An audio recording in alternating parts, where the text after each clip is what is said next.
Dalam nama Tuhan Yesus menyampaikan firman Tuhan untuk saling menasehati. Firman Tuhan pada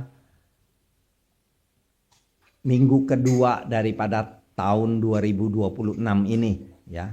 Kita tahu saya ambil satu tema mengenai dari berat menjadi berkat. Kita tahu di tahun 2026 ini banyak di antara masyarakat ya melangkah dengan beban ya. Mungkin ada kesulitan ekonomi, ada juga beban usaha. Kenapa hal itu bisa terjadi? Karena masa depan yang tidak pasti. Itulah yang menyebabkan kalau masa depan tidak pasti, banyak masyarakat yang merasa khawatir. Ya. Kita tahu keadaan ekonomi dunia tidak baik-baik saja.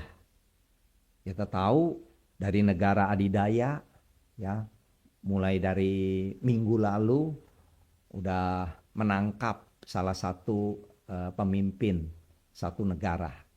Nah, itu kita lihat keadaan-keadaan seperti model seperti itu menyebabkan keadaan ekonomi bisa sedikit terguncang.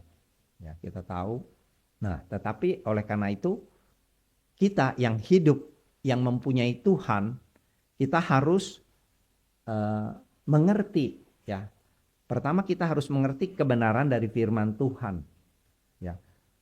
Kebenaran firman Tuhan, berat atau ringannya hidup itu bukan ditentukan oleh keadaan, tetapi oleh siapa yang menyertai kita. Itu yang kita harus pegang. Walaupun berat, tetapi kalau ada yang menyertai kita, pasti berat itu akan menjadi berkat. Nah, siapanya kita tahu. Kalau kata berat itu terdiri 5 kata, ya 5 huruf. B, E, R, A, T. Ya. Tapi kalau kita tambahkan K saja, jadi B, E, R, K, A, T. Jadi kita tambahin K saja, udah lain arti. Lain artinya dari berat, akhirnya bisa menjadi berkat. K itu siapa? Tidak lain adalah Kristus. Nah, Kristus pun mengajak kepada semua orang di muka bumi ini. Ya, ajakan daripada juru selamat itu apa? Kita bisa lihat di dalam kitab Matius pasal yang ke-11. Kita sama-sama buka kitab Matius pasal 11 ayat yang ke-28. Kita lihat judul perikopnya ajakan juru selamat. Ya, ayat 28. Marilah kepadaku semua yang letih lesu dan berbeban berat. Aku akan memberikan kelegaan kepadamu. Itu merupakan ajakan dari juru selamat. Tuhan Yesus sendiri mengajak semua orang. Saat kalau kita lihat dia datang ke dunia ini untuk menebus dosa manusia. Nah, sebelum menebus dosa manusia, Tuhan Yesus pun mengajak semua orang. Dia katakan, ya, marilah kepadaku semua yang sedang letih, lesu, mempunyai beban berat, aku akan memberikan kelegaan kepadamu. Nah, ini merupakan ajakan daripada juru selamat. Ya, termasuk kepada kita semua. Jadi berat, kita tahu hidup di dunia ini berat itu ya kenyataan. Namun siapa yang menyertai kita di dalam hidup ini itu? Itulah yang merubah berat itu menjadi sesuatu hal yang berbeda. Kita sertakan Kristus akan menjadi berkat. Ya, kita lihat salah satu contoh di dalam Alkitab, kisah dari Daud dan Goliat. Kalau kita lihat zaman pada bangsa Israel melawan orang Filistin, ya, orang Filistin itu menantang bangsa Israel 1 lawan 1. Kalau kita lihat tantangan daripada Filistin itu gentle juga, 1 lawan 1. Saya ingat pada saat saya masih kecil, itu kalau orang-orang biasanya, ya orang-orang kampung itu biasanya kalau berkelahi itu beraninya keroyokan. Kalau 1 lawan 1 biasanya dia orang takut. Nah itu ya ciri. Nah, orang Filistin ini dia gentle, dia mengajak, dia menantang bangsa Israel untuk lawan. Siapa? 1 lawan 1. Kita tahu dia turun dia turunkan seorang tokoh Filistin itu yang bernama Goliat. Kita lihat Goliat itu mempunyai tubuh yang sangat-sangat besar sekali. Ya. Kita bisa perhatikan pada saat di 1 Samuel pasal yang ke-17. Kita tahu bahwa Goliat itu adalah orang dari Gad, ya. Tingginya 6 hasta. Kalau 1 hasta 45 cm, 6 kali 45 cm itu tingginya 2,7 meter. Itu dari di sini sampai mentok plafon. Itu kurang lebih di sini 2,7 cm. Ya, kita lihat. Sedangkan tubuh daripada bangsa Israel rata-rata itu paling 170-an. Ya. Nah, dari itu berbeda sekali. 2:3. Jadi dia udah lebih besar sekali. Beratnya luar biasa juga bobotnya. Pakaian perangnya demikian juga. Baju jirahnya itu beratnya 57 kilo. Kalau kita lihat ya, kurang lebih 57 kilo. Mata tombaknya aja sekitar 6,8 kilo. Itu mata tombak aja. Itu baru matanya, belum sama gagang dan lain-lain sebagainya. Nah itu sedemikian besarnya, sedemikian hebatnya. Sedangkan Daud, kalau kita selidiki dari, kita bisa search dari AI, ya. Nah kalau kita search itu Daud sekitar 160 sampai 165, rasanya nggak sampai 165. Saya yakin karena dia bertubuh kecil, dia tahu, ya. Nah, itu sekitar saya aja 163,5. Ya, 0,5 juga penting karena orang pendek biasanya sedikit juga jadi penting. Ya, kalau orang tinggi dibuang 2 senti juga sama aja. Nah, kalau kita perhatikan perbedaan seperti itu udah mencolok sekali. Ya, tapi kita perhatikan, berat nggak? Daud bisa melawan Goliat, berani melawan Goliat, itu luar biasa. Dia maju melebihi keluarganya. Kita tahu keluarganya menentang dia. Ngapain ke medan perang? Karena dia melihat Daud pasti masih kecil, tubuhnya kecil. Kenyataannya benar, tubuhnya kecil. Baru di pakaian perang aja, dia udah gak kuat, dia gak betah. Itu. Dia melebihi keluarganya. Dia melebihi, kalau dia berani maju, melebihi keadaan fisiknya. Dia berani maju. Semua dia akan hadapi. Kenapa? Karena pada saat dia maju, dia menyertakan Tuhan. Imannya melebihi beratnya keadaan. Nah itulah yang menyebabkan yang akhirnya dia berani maju melawan Goliat ini. Jadi masalah yang besar, maka iman kita pun harus lebih besar dari masalah kita. Kita tahu Daud mendatangi Goliat dengan nama Tuhan, bukan dengan kekuatannya sendiri. Di sini kita bisa lihat di dalam kitab 1 Samuel pasal 17. Ya, ayat yang ke-45 dikatakan. Ya. 1 Samuel pasal 17 ayat 45. Tetapi Daud berkata kepada orang Filistin itu, engkau mendatangi aku dengan pedang dan tombak dan lembing. Tetapi aku mendatangi engkau dengan nama Tuhan semesta alam, Allah segala barisan Israel yang kau tantang itu. Jadi Daud mendatangi Goliat itu dengan nama Tuhan.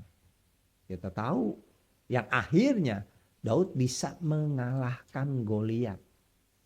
Itu cerita-cerita Daud mengalahkan Goliat ya, pernah diperagakan oleh anak-anak ya pertengahan tahun lalu ya. Percis itu pakaiannya juga ada kemenangan dalam Tuhan. Ya. Nah, kita lihat akhirnya Daud bisa memenangkan. Nah, coba kita renungkan di dalam kehidupan kita. Kita aplikasikan di dalam hidup kita ini. Banyak nggak Goliat-Goliat di dalam kehidupan kita? Ada Goliat ekonomi, ada Goliat juga pekerjaan kita. Ya, pekerjaan kita tahu memasuki tahun 2026, pasti target itu oleh atasan akan ditinggiin dibanding tahun 2025. Kalau dulu kita target ada di targetin 100, kita nggak mencapai, kita baru 90. Maka tahun 2026 ini biasanya target itu nggak mau sama, harus melebihi lagi. Dulu 90, target 100, kurang 10%. Sekarang ditargetin biasanya setiap tahun itu visi dari perusahaan itu akan maju ke 10%. Ya dari 100 menjadi 110. Dulu kurang 10, maka tahun ini harus 20%. Kita harus ningkatin lagi.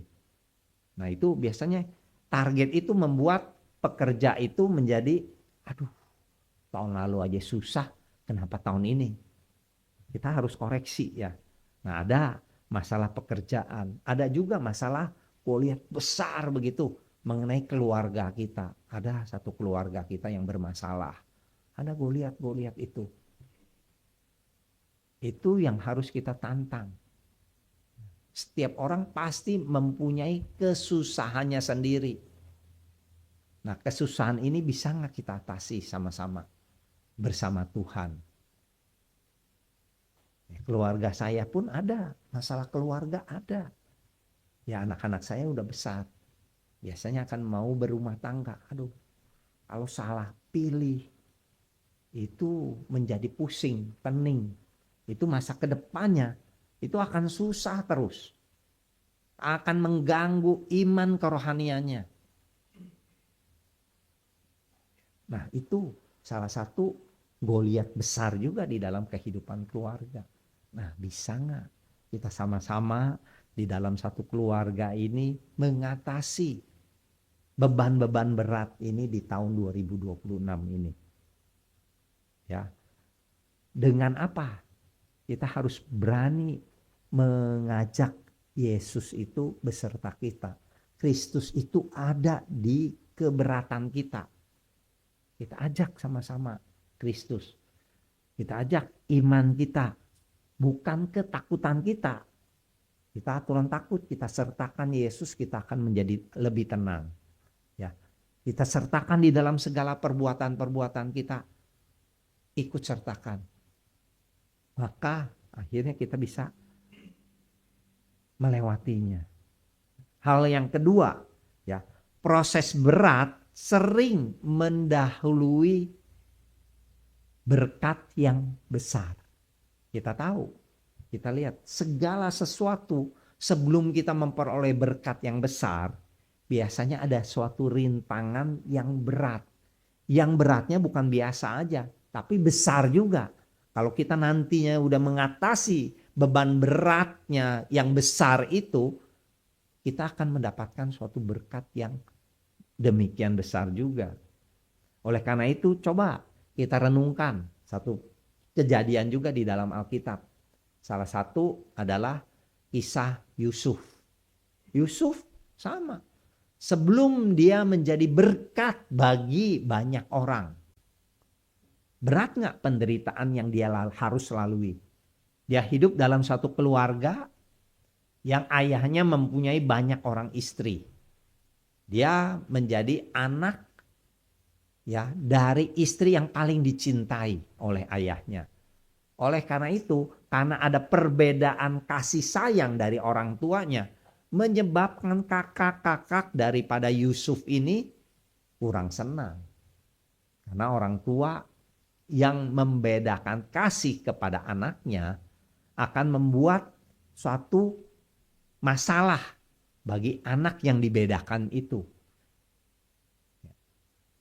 Kakak-kakaknya pasti membenci.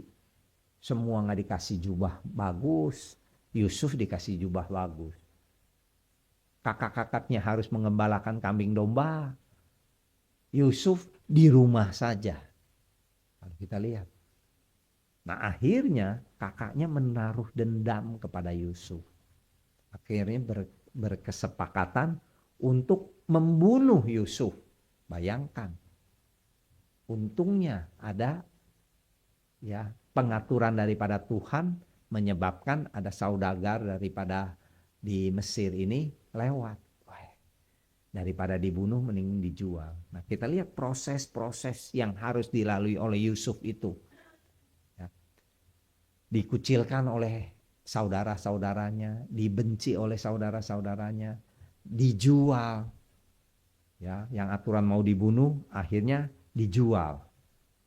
Setelah itu kita lihat setelah dijual akhirnya dijadikan budak. Budak berhasil difitnah oleh istri majikannya. Setelah difitnah akhirnya dia masuk dalam penjara. Nah kalau kita lihat proses dari A sampai Z itu berat. Tapi Yusuf lalui dengan apa? Sukacita. Dia tetap pegang. Dia bersandar kepada Tuhan terus. Sehingga kita bisa lihat di dalam kitab Kejadian pasal 39 dikatakan Tuhan menyertai Yusuf. Itu dalam satu pasal itu ada 3 kali menyatakan bahwa Tuhan menyertai Yusuf. Berarti benar-benar Yusuf itu mengajak Tuhan itu untuk senantiasa dekat dengan dia. Ini mengajak Tuhan Yesus atau Tuhan itu dekat dengan Yusuf. Ya, di pasal kitab Kejadian pasal yang ke-39. Kita perhatikan Kejadian pasal 39 kalau kita lihat ya, semua itu ada dikatakan bahwa Tuhan menyertai Yusuf. Ya, di ayat kedua, tetapi Tuhan menyertai Yusuf. Kita lihat di ayat selanjutnya kalau kita search dari Alkitab, itu Tuhan menyertai Yusuf, Tuhan menyertai Yusuf. Jadi benar-benar Yusuf itu disertai oleh Tuhan. Itu kuncinya. Sehingga Yusuf itu bisa melewati beban berat yang dia harus alami. Ini kuncinya. Ya. Jadi boleh dikatakan Tuhan bekerja di balik proses yang berat itu. Akhirnya kita tahu setelah dia menjadi mangku bumi di Mesir, dia pun menjadi berkat bagi seluruh orang Israel. Ya, kita perhatikan sampai hari ini. Orang Israel mendapatkan berkat, bisa melangsungkan hidupnya. Kenapa? Karena Yusuf menolong. Jadi berkat yang besar itu sebelumnya dilalui oleh Yusuf dengan beban yang sangat besar juga. Nah ini, tapi siapa yang menyertainya? Poin yang ketiga, kekurangan tidak membatalkan pemeliharaan Tuhan. Kalau kita lihat di dalam hidup ini, seringkali manusia itu merasa kekurangan. Ada kekurangan apa? Saya ambil contoh di dalam Alkitab juga, di dalam kitab kita 1 Raja-Raja pasal 17 mengenai janda Sarfat. Ya. 1 Raja-Raja pasal yang ke-17. Itu kisah mengenai Elia dan janda Sarfat. Janda Sarfat adalah kita tahu seorang janda pada saat itu. Ya, dilihat kalau kita perhatikan, dia hidup kekurangan nggak? Kekurangan. Dia hidup dengan anaknya. Suaminya sudah meninggal. Ya. tidak meninggalkan banyak sekali harta. Sehingga yang tersisa pada saat itu adalah apa? Tepung sedikit dan minyak yang sedikit. Tetapi apa yang dikatakan Elia? Saat Elia disuruh Tuhan ya pergi dari tepi sungai Kerit masuk ke Sidon, ya, ke Sarfat, wilayah Sidon. Ya, dikatakan di ayat 9, bersiaplah pergi ke Sarfat yang termasuk wilayah Sidon dan diamlah di sana. Ketahuilah, aku akan memerintahkan seorang janda untuk memberi engkau makan. Janda yang kekurangan, tapi Tuhan mengatakan kepada Elia itu akan memberi makan Elia. Elia percaya karena dia nabi. Tapi kita lihat janda Sarfat itu yang di wilayah Sidon itu, dia percaya nggak? Kita lihat apa yang terjadi ya. Saya akan bacakan di ayat ke-10. Sesudah itu bersiaplah lalu pergi ke Sarfat. Setelah ia sampai ke pintu gerbang kota itu, tampaklah di sana seorang janda sedang mengumpulkan kayu api. Ia berseru kepada perempuan itu, katanya, cobalah ambil bagiku sedikit air dalam kendi supaya aku minum. Jadi air yang ada dalam kendinya diberikan kepada Elia.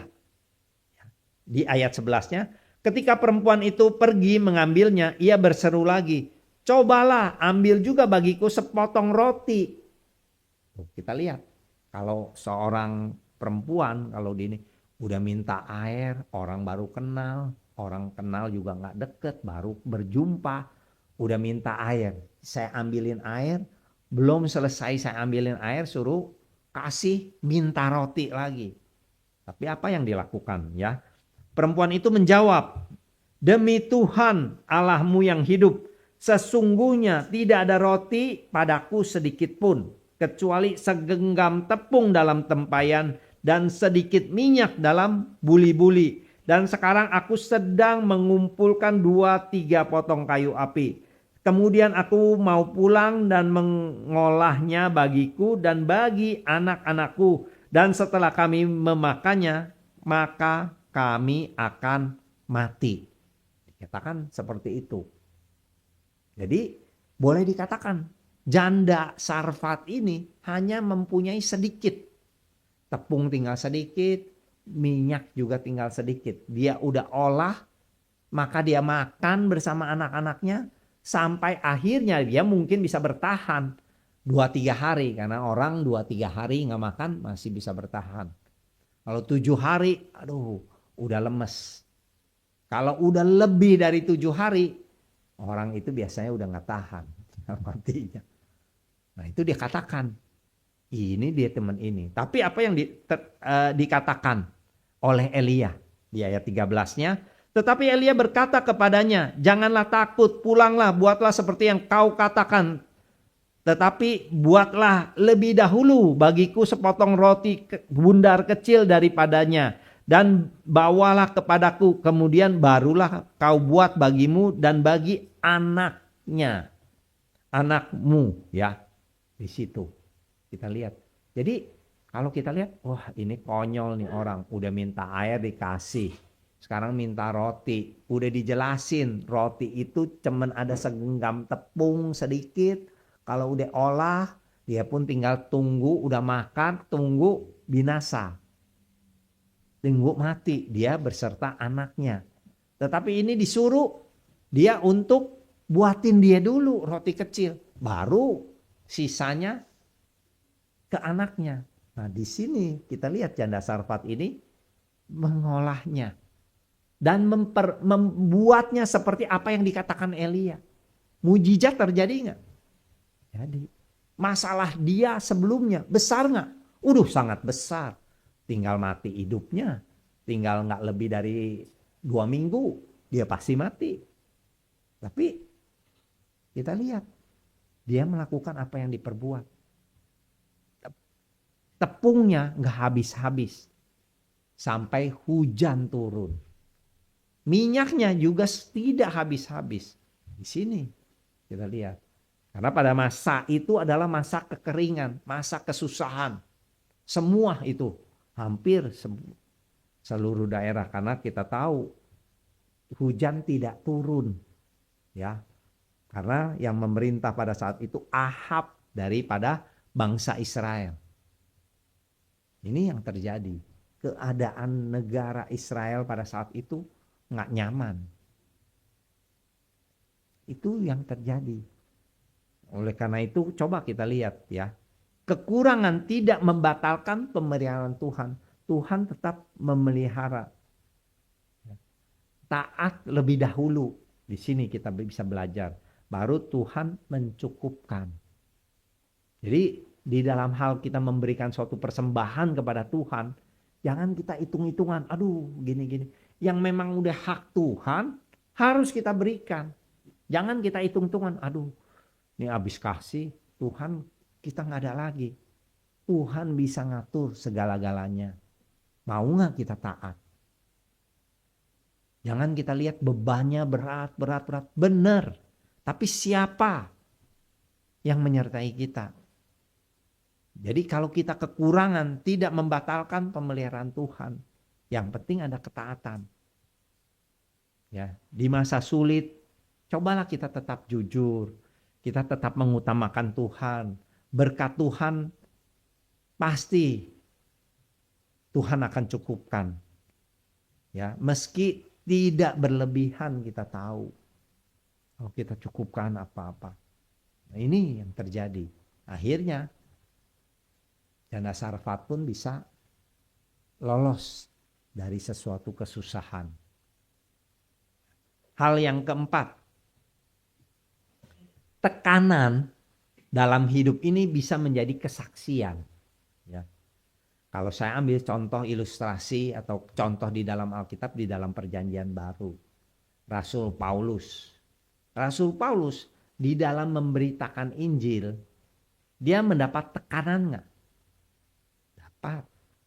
Dari dalam dia dapat, dari luar dia dapat. Dari dalam daripada bangsa Israel, dia dulu terkenal adalah orang-orang yang menganiaya bangsa Israel. Banyak saudara-saudara ya yang tahu, wah orang-orang Israel, wah ini dulu itu, jangan-jangan dia masuk ke sini untuk mencelakakan kita. Nah, ini ada sesuatu hal dari antara saudara-saudaranya mencurigakan dia. Nggak mempercayai. Padahal dia dengan, kalau kita lihat surat-suratnya, dia dengan sekuat tenaga. Jadi dia mendapat banyak tekanan. Dari luar demikian juga. Kita lihat pada saat dia di Efesus. Efesus kalau kita perhatikan ya kisah-kisah Paulus itu banyak. Ya ada film-filmnya. Saya 2 tahun yang lalu rasanya saya pernah nonton di Netflix mengenai Paulus ya. Di Inggrisnya Paul.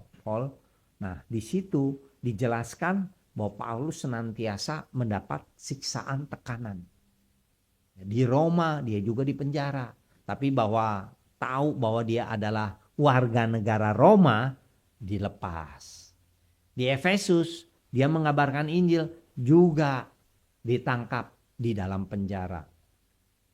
Nah, semua itu dia dapat tekanan. Kita bisa lihat di dalam kitab Kisah Para Rasul pasal 16. Kitab Kisah Para Rasul 16 ini menceritakan Paulus pada saat di penjara di Roma. Ya, kepala penjara Roma tuh. Di Filipi. Di Filipi ya, kita tahu kepala penjara. Ya. Ketika tuan-tuan perempuan itu melihat harapan mereka akan mendapat penghasilan lenyap, mereka menangkap Paulus dan Silas. Nah, itu Paulus itu akhirnya ditangkap. Kenapa? Karena ya orang-orang lain itu mendapat suatu keuntungan daripada itu satu perempuan yang bisa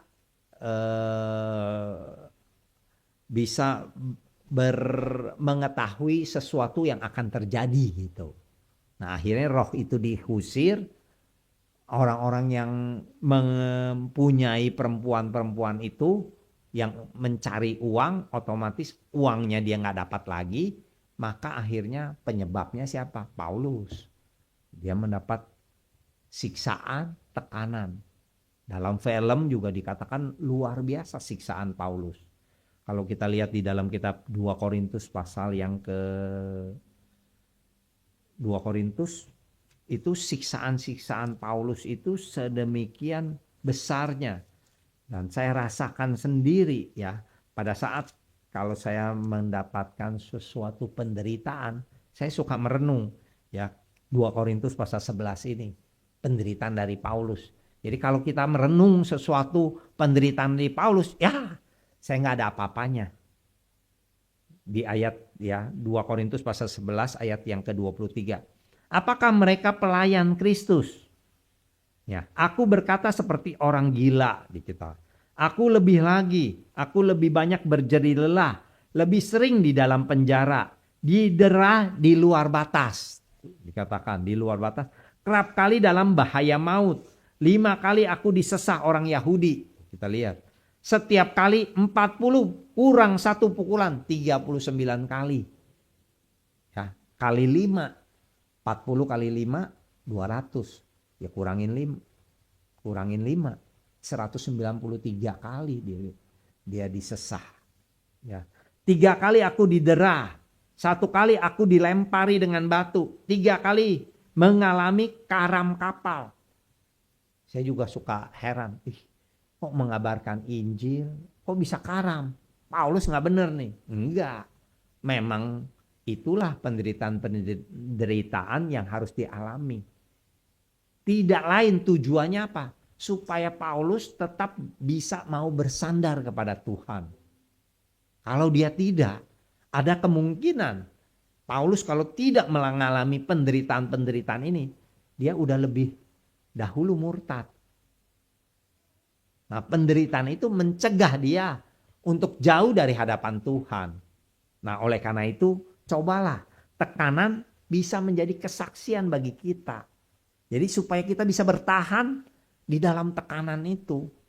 Jangan mendapat tekanan, udah deh gue gak mau deh. Mendapat tekanan dari saudara seiman, udah deh saya udah gak mau melayani lagi lah.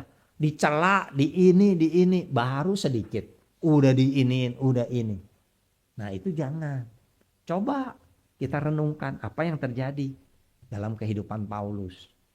Kita ambil contohnya ya. Di dalam 2 Korintus pasal 11 ini kita renungkan kalau kita mendapatkan suatu tekanan dalam pelayanan kita.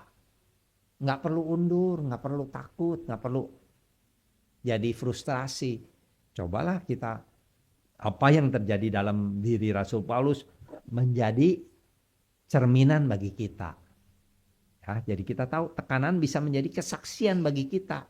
Justru setelah kita melewati tekanan itu akhirnya kita bisa bersaksi. Ya. Bisa bersaksi. Nah, kenapa? Karena sikap iman kita di masa sulit ini bisa dipakai Tuhan untuk memberkati orang lain. Ya. Kita susah, tapi karena kita pelayanan yang baik, akhirnya bisa memberkati orang lain.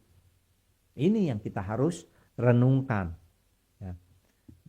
Sehingga kita tahu siapa yang menyertai kita. Oh Tuhan. Jadi orang lain pun akhirnya bisa melihat, disertai Tuhan. Orang ini disertai Tuhan. Nah itu juga yang terjadi dalam diri Yusuf. Paulus tadi. Orang-orang yang disertai Tuhan. Dan yang terakhir kalau kita lihat ya. Coba. Ya. Yang kelima ya. Beban berat bersama Kristus dalam mengerjakan Injil bisa menjadi berkat bagi banyak orang. Ya. Karena kita tahu pesan daripada Tuhan Yesus sebelum dia naik ke surga. Dia berpesan menjadi amanat agung dari orang-orang yang telah menerima Yesus Kristus sebagai Tuhan dan Juru Selamat pribadi kita. Apa? Tidak lain Amanat agung itu tertulis di dalam kitab Matius pasal 28. Pergilah, jadikanlah semua bangsa muridku, baptis dalam nama Bapa, Anak, dan Roh Kudus. Jadi mau kita mengabarkan Injil, ya, kebenaran penting, ya. Tidak semua beban kalau kita lihat harus kita buang. Tapi beban pengabaran Injil itu harus senantiasa kita pikul. Kenapa? Karena tadi dikatakan ajakan dari juru selamat suruh datang. Semua letih lesu dan beban berat. Tapi ayat 29-nya di Matius pasal 11 kalau kita perhatikan di sini. Matius pasal 11 ayat yang ke-29-nya. Pikulah kuk yang kupasang dan belajarlah kepadaku, karena aku lemah lembut dan rendah hati, dan jiwamu akan mendapat ketenangan. Dikatakan pikulah kuk yang kupasang. Jadi Tuhan Yesus pun menaruh beban ke pundak kita. Beban apa? Beban pengabaran Injil. Jadi cobalah kita sama-sama.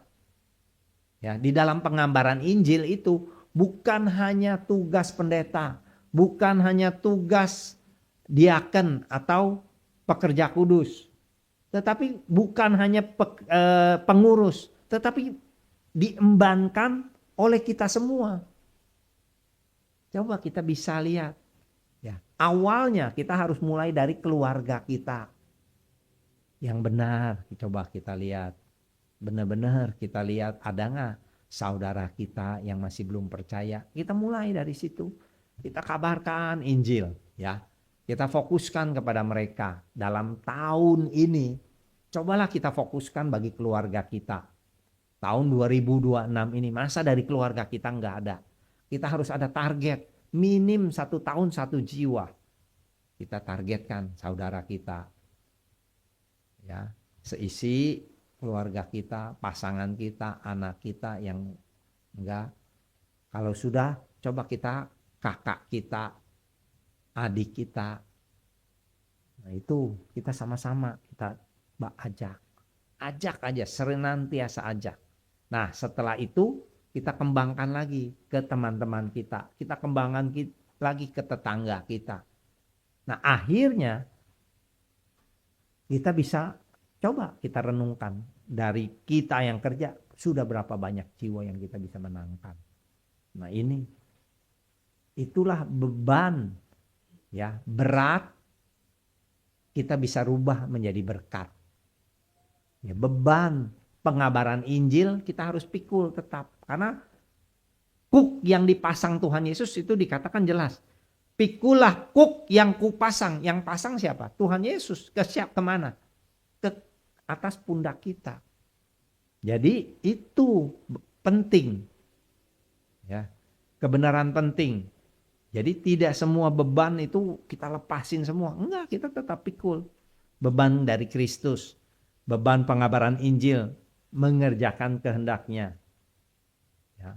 Kita ingat nasihat dari Rasul Paulus. Dikatakan di dalam kitab 1 Korintus pasal 9 ayat 16. Bisa nggak masuk ke dalam sanubari kita? Celakalah aku jika aku tidak memberitakan Injil. Itu jelas. 1 Korintus 9 ayat 16 ini.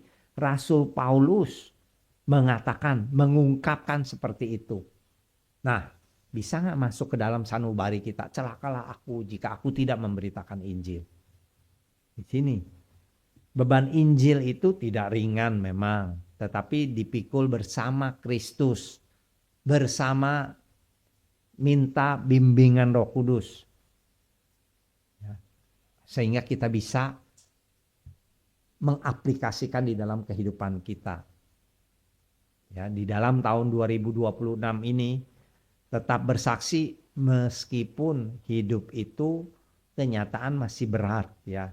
Tetap melayani dengan setia, bukan menunggu keadaan kita ideal. Waduh, kita ideal baru kita mau bersaksi, baru kita mau melayani. Jangan.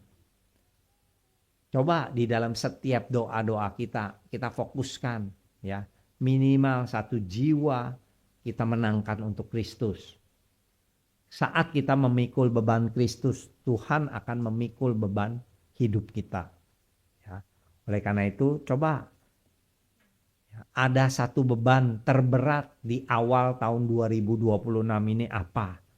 Kita katakan kepada Tuhan, ini beban berat saya. Tuhan tolong bantu. Ya.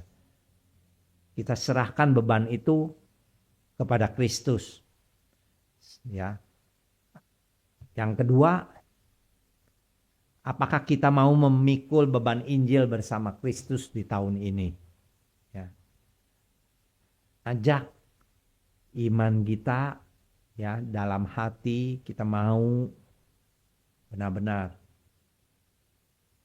Ya, oleh karena itu cobalah ya. Berat kita tambahin Kristus menjadi berkat.